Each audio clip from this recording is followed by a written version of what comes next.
Hi, my name's Hilary Morgan. I'm one of the renal dietitians at the Royal Liverpool Hospital, and I've been working with kidney patients for over 20 years.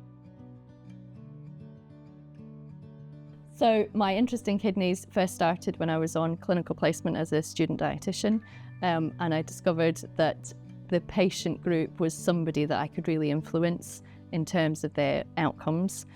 Diet plays a really pivotal role in kidney disease, and it was something that I was really keen to get into.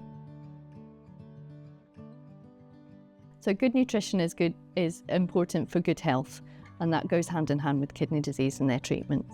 So at every stage of kidney disease, there is some dietary implications which can help for better outcomes for patients. So whether you're at a pre-dialysis stage where you need to focus on the reduction of salt in your diet and the reduction of processed foods, or whether you're on dialysis and there's things like potassium and phosphate that have been discussed, a dietitian will help you to reduce those the foods high in those within your diet. After transplant, it's also important to protect that kidney, that precious gift that you've been given, and it will be things like food safety, trying to prevent foodborne viruses, and also keep to a healthy weight so that you can prolong your overall long-term health. So a good diet is really important in kidney disease, and often people will Google what a renal diet is. Unfortunately, there is so much information out on the internet which is not always evidence-based practice. So what I would suggest you do is, if you do have any dietary questions, is seek help from your local renal dietitians who will be able to consider you as an individual based on your medical conditions, your blood results, and the appetite and the weight that you're actually working to at the moment. When you refer to a renal dietitian, they'll consider your medical history, your most recent blood results, and what your appetite's doing at the moment.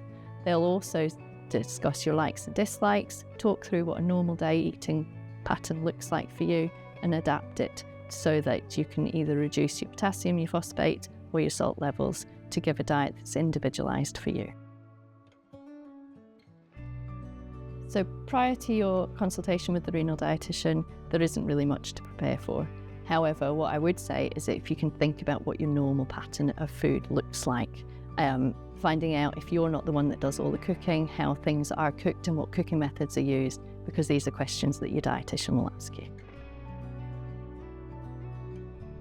So KIN is for patients to be able to live their best lives by sharing their stories, experiences, and being able to support them at times where they need additional advice from people that are going through that experience with them, rather than just from healthcare professionals who haven't got the lived-in experience, although we've got years of people telling us how things are.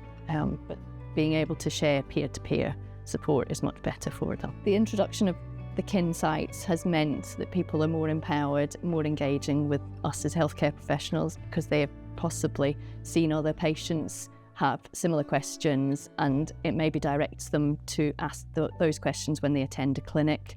So it's something they've maybe been worrying about or thinking about, but haven't had the confidence to bring it up because they thought it was only them. But seeing other people have those similar experiences does give them the confidence to raise concerns.